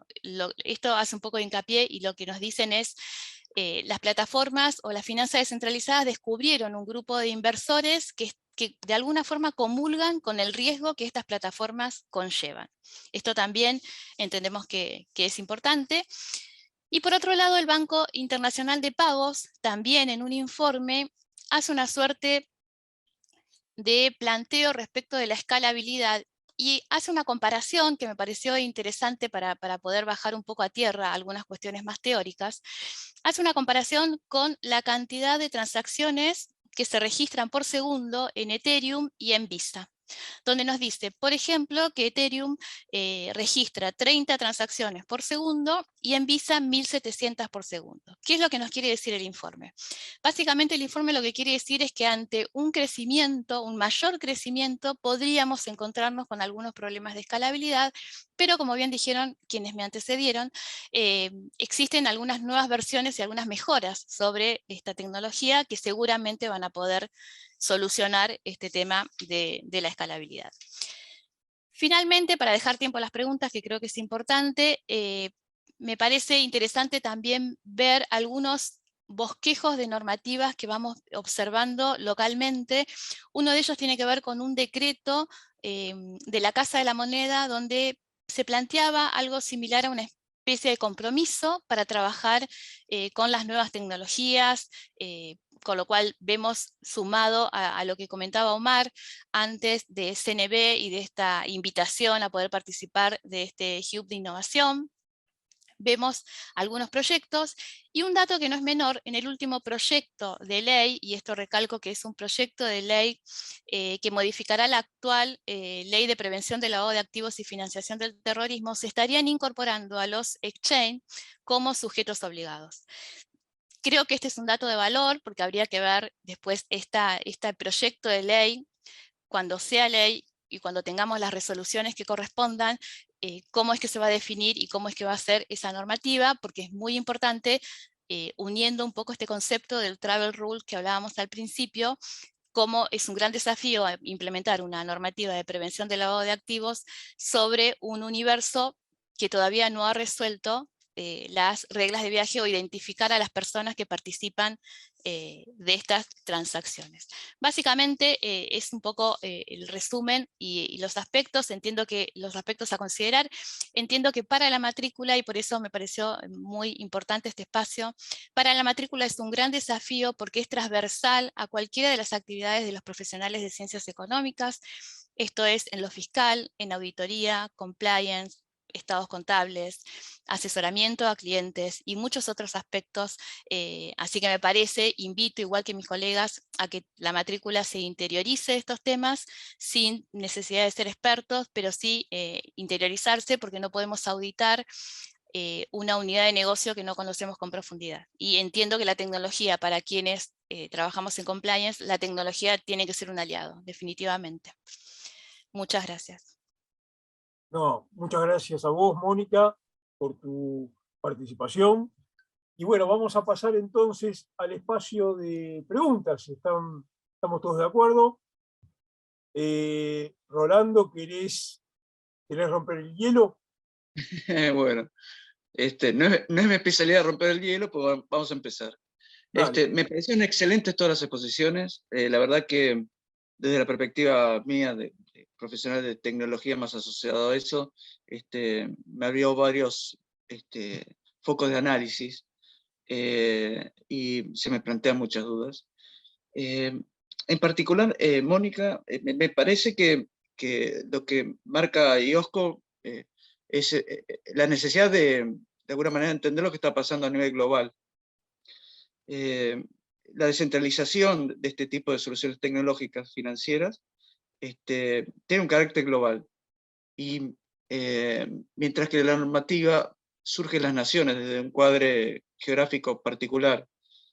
Entonces, entra en contraposición esa situación, donde vos querés regular algo desde una mirada de normativa de una región o de un país en particular, cuando la manifestación se está dando desde otra característica del mundo digital. Y acá voy a meter algo de lo que habló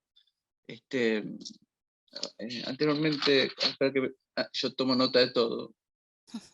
Creo que fue Mariano que habló de metaverso, habló de inteligencia artificial y de computación cuántica. Si todo eso se suma a la globalización y de la falta de normativa, ¿no estaría faltando una mirada diferente de esta nueva realidad? Porque queremos resolverlo desde la historia de la normativa. ¿No necesitaríamos interpretarlo desde otro lugar, este nuevo espacio? Ok, sí, desde ya que creo que necesitamos lo que se llama la tecnología que acabamos de mencionar, un bridge, un puente, porque definitivamente todo el desarrollo económico va por un carril y la parte normativa está yendo por otro. Entiendo que en algún momento tienen que juntarse y que ocurra esto de que estén regulados, pero siempre pensando, y esto para quienes, digamos, desarrollan esta tecnología y están trabajando en ello, sin tener que de alguna forma interrumpir el negocio, pero sí regularlo con cierta precisión.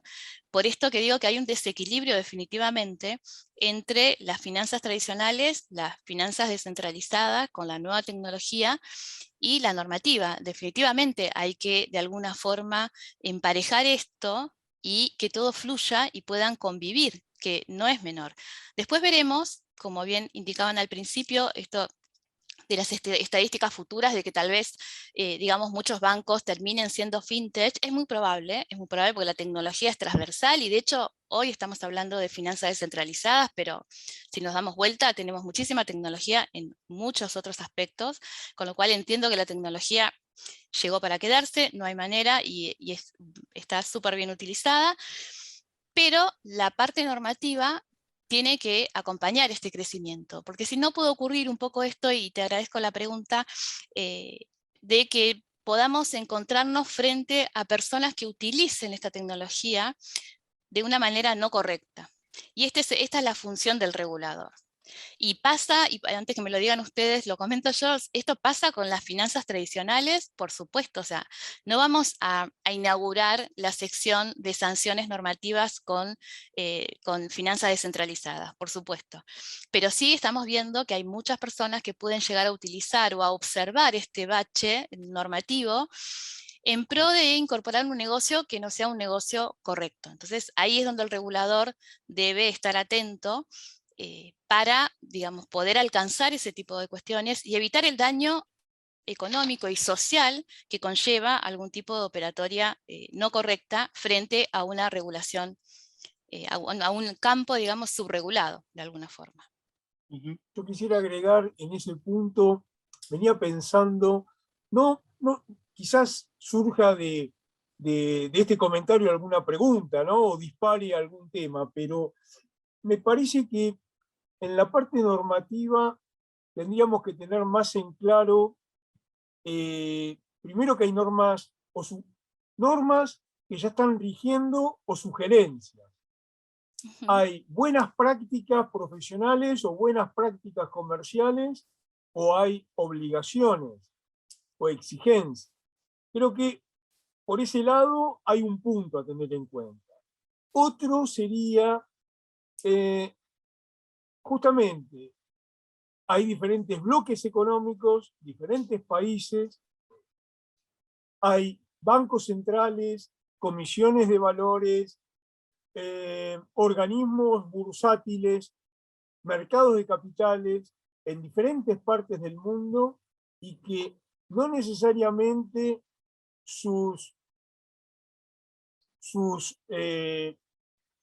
puntos de vista son similares.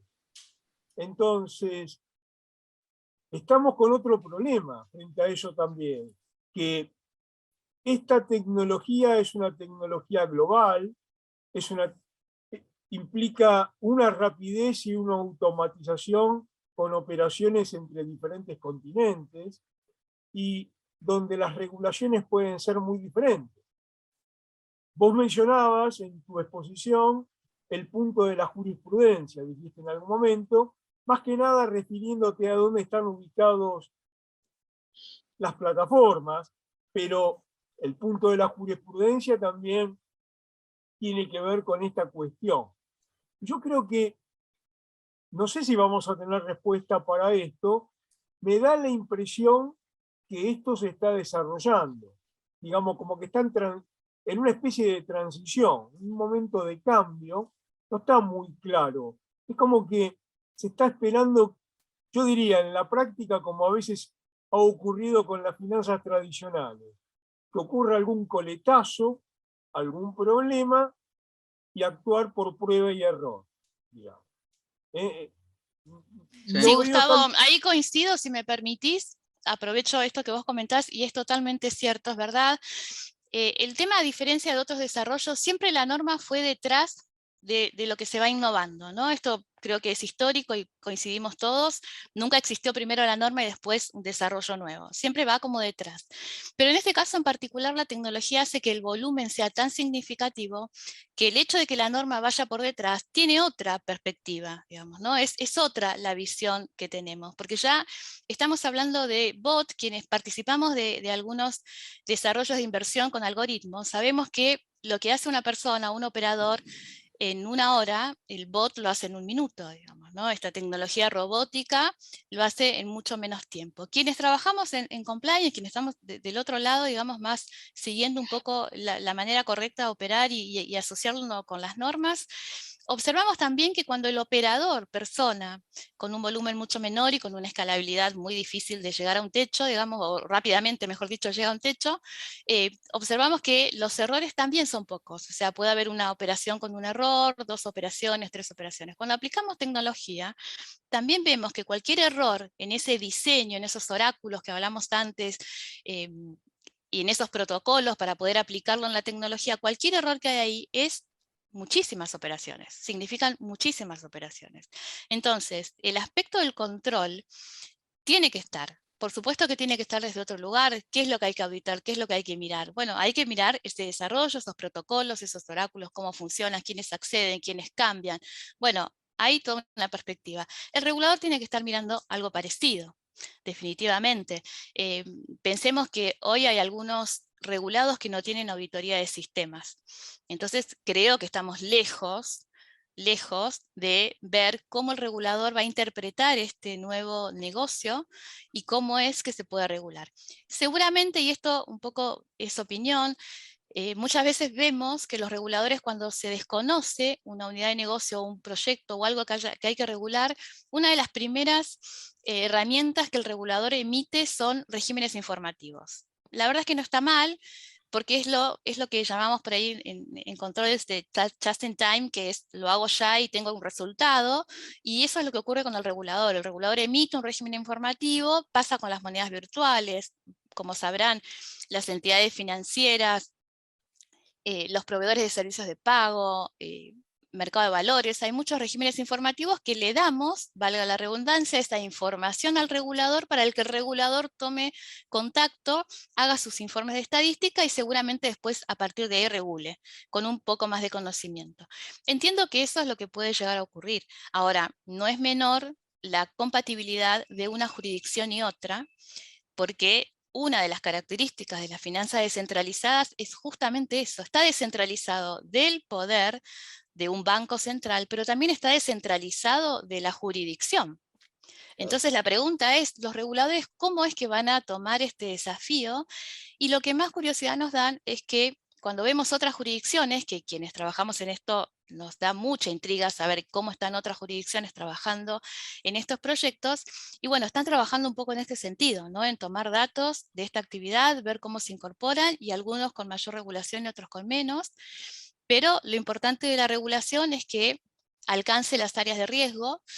Un poco ya hablando de riesgos, los riesgos son distintos, con lo cual el regulador tiene que identificar estos nuevos riesgos y una vez que los identifique, los tiene que mitigar con la regulación.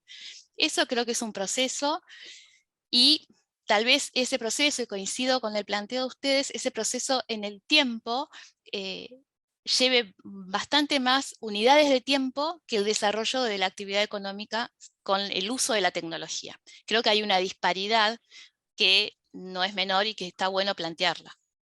Perfecto, sí, está muy claro. Sí, seguramente este es un tema que va a seguir teniendo una vigencia importante. Yo tengo una pregunta para Mariano. Mariano, vos, hablando justamente de este tema de la descentralización financiera, ¿qué pensás? ¿Viste la volatilidad que tienen algunos criptoactivos tan importante? Tiene que ver, seguramente debe tener que ver con varios factores, pero lo que te quiero preguntar es la agilidad y la eficiencia con que se hacen las operaciones, la liquidez que tienen estas operaciones inmediatamente, ¿no? La posibilidad de que quien hace una operación, algunas operaciones son comerciales, son para cobrar o para pagar, pero otras están en el terreno de la especulación. Tienen que ver con una cartera de inversiones, tiene que ver con, incluso se relacionan con instrumentos derivados, etcétera, etcétera. Ahí podríamos considerar la capacidad o la idoneidad de quienes compran y quienes venden en todo esto también. Pero lo que voy es, tanta liquidez, tanta eficiencia, ¿favorece la volatilidad? ¿Y cómo podemos estar al resguardo de esa situación si es que se puede? Sí, bueno, a ver, primero pensemos que estamos hablando de mercados que operan 7x24 todos los días del año, ¿no? Con lo cual ahí ya tenemos un tema, porque no es lo mismo que invertir en los mercados tradicionales y irse a dormir tranquilos y esperar a que abra la próxima rueda, ¿no? Eso por un lado. Por otro lado, lo particular, bueno, puntualmente uno de mis clientes es justamente una LIC y trabajamos con robots y me toca armar las estrategias y hacer trading algorítmico, en este caso obviamente sobre los mercados tradicionales, pero lo que quisiera decir es que los exchanges descentralizados tienen una gran cantidad de robots operando, lo mismo que el ROFEX, con lo cual todo lo que es arbitraje, digamos, está prácticamente automatizado. Eso por un lado, y por otro lado, como vimos, hay una gran cantidad de protocolos, de tokens y de pools que están justamente creándose para dar esta liquidez y otros para dar de alguna manera productos con los cuales se puedan cubrir los riesgos. Entonces, tenemos una conjunción de cosas en todo el ecosistema. Una gran cantidad de traders, porque la verdad que es increíble la cantidad de traders que están operando con criptoactivos, tanto en temas personal, y ahí surge, Mónica, una gran cuestión de regulación. Conozco muchos inversores que manejan fondos no regulados, digamos, inclusive con plata que no está declarada. Y para darles solo una idea, para que entiendan lo que es este mundo, un operador que opera esto es un caso real, sin nombres por supuesto, unos $100.000 por día está ganando $8.000 por día. Hagan los cálculos. Entonces eso en los mercados tradicionales no hay manera de obtener. Entonces, para contestar tu pregunta, el tema de la volatilidad, un inversor diría que es la manera en que puede obtener estos grandes rendimientos, por eso está asociado. Ahora, las stablecoins, los pools de liquidez, los yield farming y estos proyectos, donde claramente, como mencionaba Mónica, hay que leer muy bien los white papers, porque los riesgos son distintos, la evaluación, no tenemos fundamental para evaluar este tipo de proyectos, y el riesgo está en quién es el que los hace, y particularmente, yo la verdad que podría hablar varias horas más, pero en lo personal he sufrido estas estafas, me han robado las claves, yo mismo perdí la clave de una billetera, no se asusten, ni me he hecho millonario con esto porque soy bastante conservador, ni he perdido demasiado dinero, simplemente la verdad es que yo, como director de una carrera en finanzas y como profesor y como profesional, empecé a interactuar con este mundo para aprender y para poder actualizarme en todo lo que hago, así que ahí no se asusten.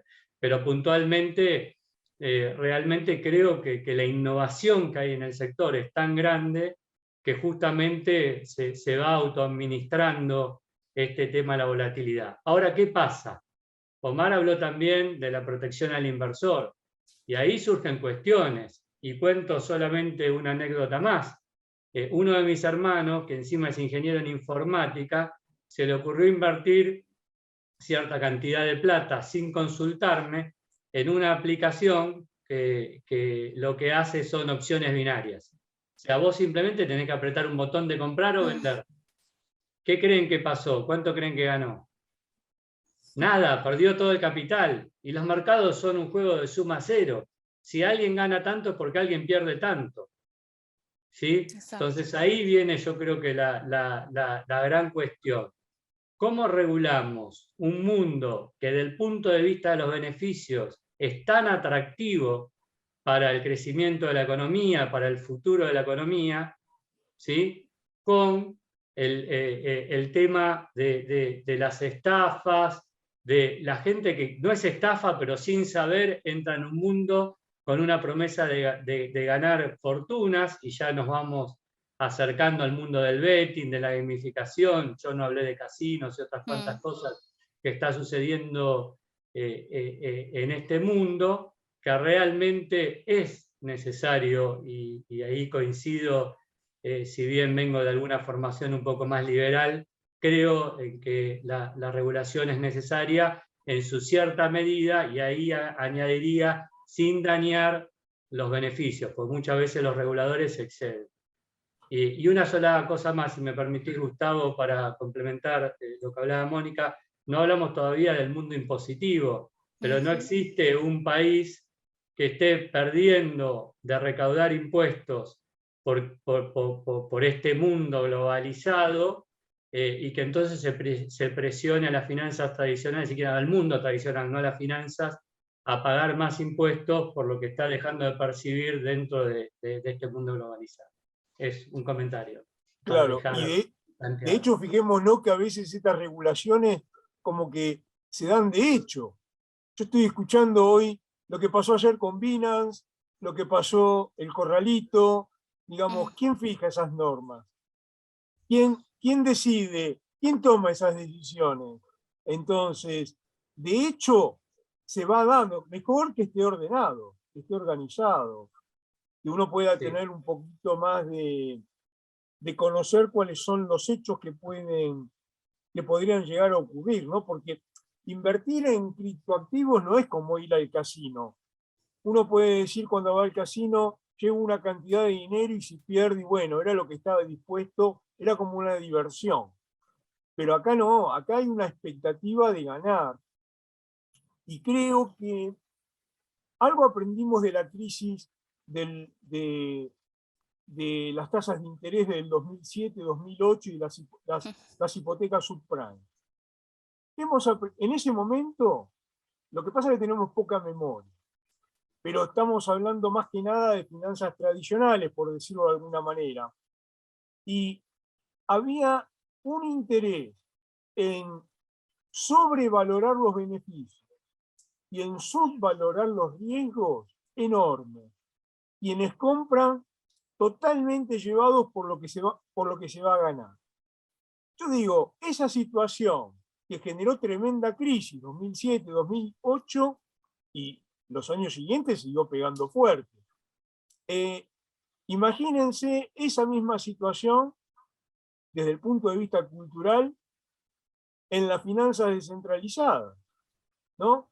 Con la liquidez que tienen los mercados, con la posibilidad de generar ganancias instantáneas en tan poco tiempo o pérdidas monstruosas también. Entonces, me parece que algo tendríamos que aprender también de las finanzas tradicionales o las finanzas anteriores al 4.0, por decirlo de alguna manera, porque, digamos, las finanzas tradicionales también fueron evolucionando.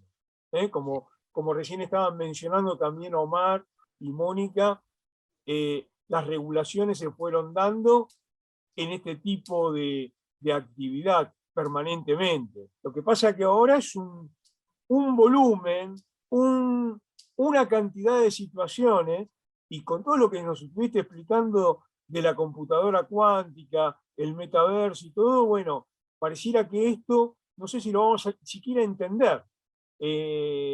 ¿Cómo podemos realmente tener un punto de partida o un punto base o algo que sea más fundamental? Porque me parece que la base se mueve mucho. Es una impresión. Faltaría educación financiera, ¿no? Eso iba a decir, la educación financiera. Pero digital, que es totalmente diferente. Porque ahí me parece que es donde se podría atacar más que por lo normativo. Dado sí. Coincido, Rolando, si me permiten, hay algo que a veces escuchamos mucho que es la inclusión financiera, pero coincido con ustedes que previo a la inclusión financiera es sumamente necesaria la educación financiera.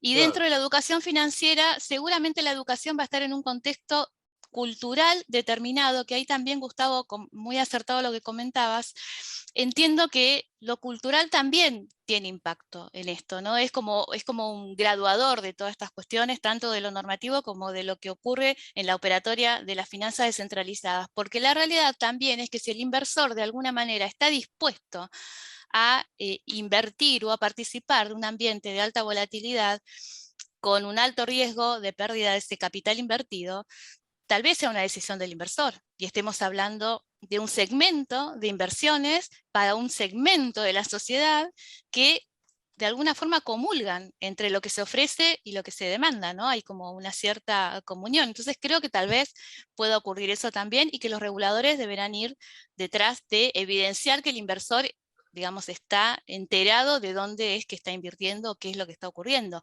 Algo que no quiero dejar pasar y que me parece que es importante para todos, que seguramente lo sabemos, es no pensemos que son dos universos que no están de alguna forma comunicados, porque hoy ocurre, por ejemplo, que hoy podemos obtener un CDR por las finanzas tradicionales y también por medio de un exchange.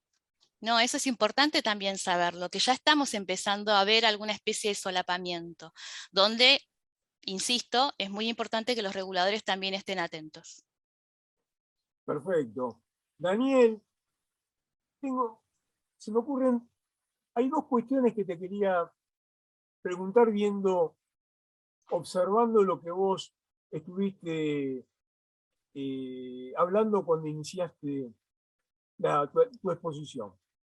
La primera pregunta es, ¿qué falta tokenizar?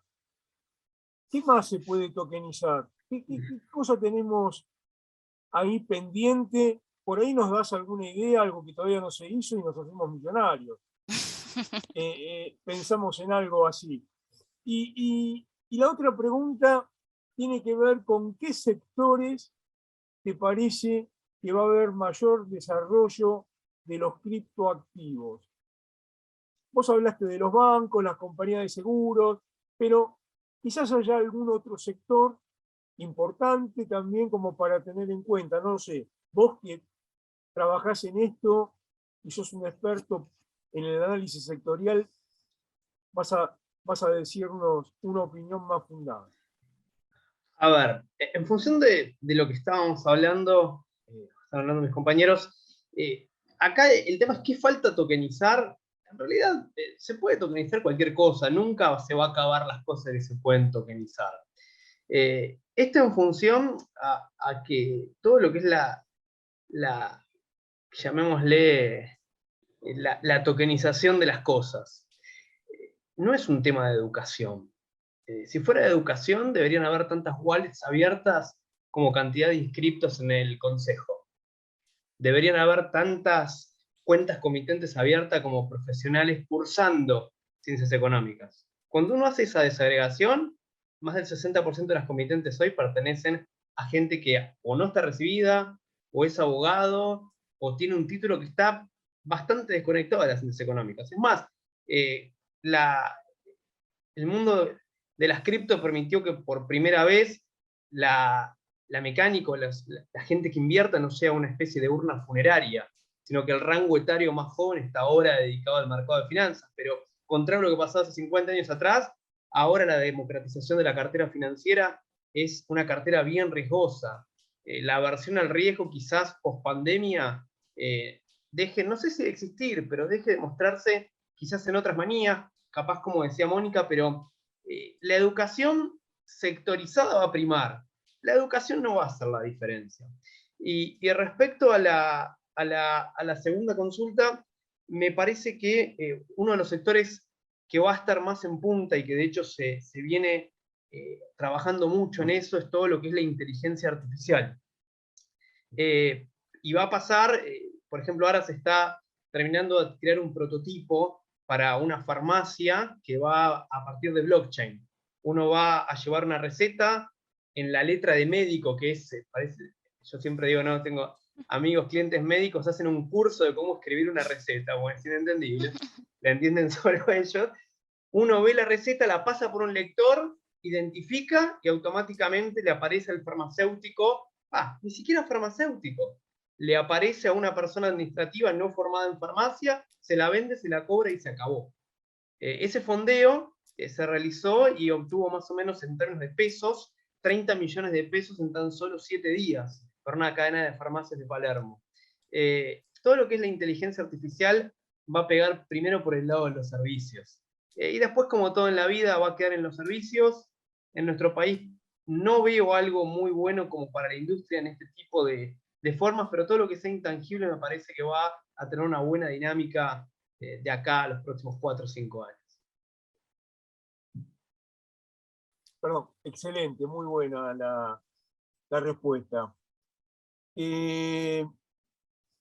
Omar, vos que estuviste hablando más con la mirada de la Comisión Nacional de Valores de acá, de la Argentina, y en función de lo que venimos hablando, de todos los temas en general, pero de la parte regulatoria, y de lo que Rolando puso también en el tapete, con el tema de que es una regulación diferente, ¿no? Es una, digamos, es global, es digital, es otro tipo de educación, acaba de decir recién también.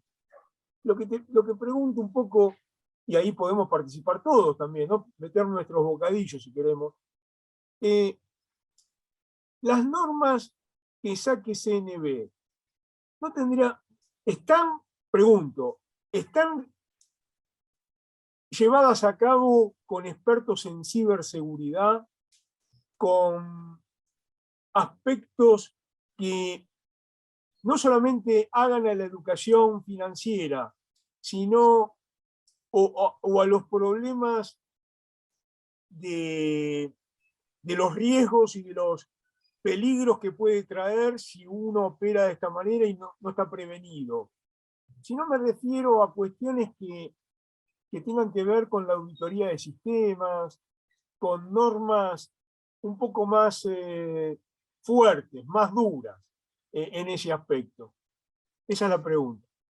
Sí, normalmente las resoluciones surgen luego de un proceso de consulta participativa, es decir, antes de emitirse la resolución definitiva, hay un periodo abierto para recibir inquietudes sobre si corresponde mejorar la normativa o si hay algún aspecto que entra en colisión con la actividad a la cual se está pretendiendo poner un espíritu regulatorio, siempre con un objetivo de proteger a la comunidad, ¿cierto?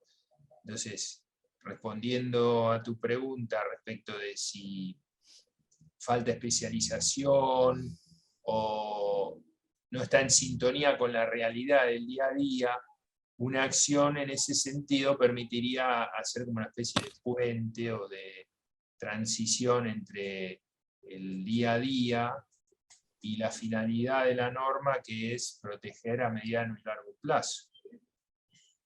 Entiendo. Pero, ¿y vos, Rolando, qué pensás de esto? Porque seguramente vas a poder hacer un aporte. ¿Cómo? O sea, yo sé que vos no sos una persona que trabaja en la parte regulatoria, que sí trabaja en la tecnología, pero a lo que voy es, estuviste escuchando en esta charla sobre a dónde queremos ir, las potencialidades que tenemos, y por otro lado, la falta de regulación, o que no contamos a veces no estamos prevenidos del todo los peligros que pueden acontecer. ¿Qué le sugerirías a la Comisión Nacional de Valores en materia de seguridad o de algún aspecto que tenga que tener en cuenta? Yo iría por el lado del comportamiento humano. Y yo les plantearé esta situación. ¿De dónde viene el mercado financiero? La CNB, por ejemplo, o cualquier mercado tradicional, está muy relacionado con lo físico. Si bien tuvo una virtualización antes de la aparición de las nuevas tecnologías, la gente está acostumbrada a manejarse en un contexto muy relacionado a lo físico. Ahora, cuando pasamos a este escenario de fintech y criptomonedas, es una manifestación global, y las normas que provienen y que trata uno de reinterpretarlas en el nuevo escenario a veces no son fáciles de implementar. Debería entenderse este nuevo escenario con sus nuevas reglas, y cuando yo ponía énfasis en que estaba descentralizado, que era global, que era digital, implica una manera diferente de pensarlo, tal vez. Nuestro legacy o nuestra herencia hace que nosotros tratemos de traducirlo en las herramientas que teníamos, lo cual no quiere decir que siempre se puede aplicar. Creo que requiere profesionales que se capaciten, como en el caso de ustedes, en lo tecnológico, y a la vez vean esta nueva realidad desde otra perspectiva. Algunas cosas se explican con el pasado, con las viejas normas, y otras cosas va a haber que reinventar algunas instituciones nuevas, algunos modelos diferentes de análisis digitales, cosas que antes no se habían visto porque aparecen cosas nuevas. Ahora, la respuesta no la tengo. Sí sé que la mirada tiene que ser diferente. Y esa sería mi reflexión desde mi experiencia y desde afuera de lo que ustedes están viendo, ¿no? Nada más que eso, una simple mirada diferente que hacer. Está muy bien. Yo la verdad que me parece muy ajustada tu respuesta, porque, digamos, lo que no vamos a poder evitar a veces son los peligros o los riesgos, porque forma parte del condimento De cualquier contexto, ¿no? de cualquier contexto. El punto es tratar de no asumir por demás.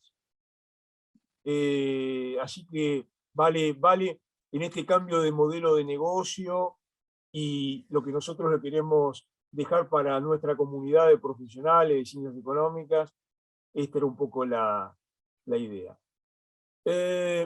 Bueno, yo, muchachos, les agradezco la participación a todos. Realmente han hecho un trabajo, una exposición excelente. A mí realmente me completó muy bien. Sigo con muchas dudas, pero me parece que es valioso saber también tener una idea de qué es lo que uno puede esperar y cómo puede seguir interpretando este contexto que es tan dinámico y que permanentemente nos va dando nuevas informaciones. Así que muchas gracias por su participación nuevamente, al Consejo y a nuestra Comisión de Mercado de Capitales y Finanzas de Empresas, tan preocupada también por estas cuestiones. Seguramente no es un tema que va a terminar acá. Vamos a seguir en siguientes reuniones con aspectos que tengan que ver con el 4.0 y con el 5.0 que ya se viene también en unos años. Así que tenemos que estar preparados. Muchas gracias nuevamente y estamos en contacto. Y gracias también por invitar a nuestra comisión y invitarme a mí también. Muchas gracias a todos. Muchas gracias a todos. Adiós. Muy Adiós. amable. Adiós. Chao, hasta luego. Gracias. Adiós.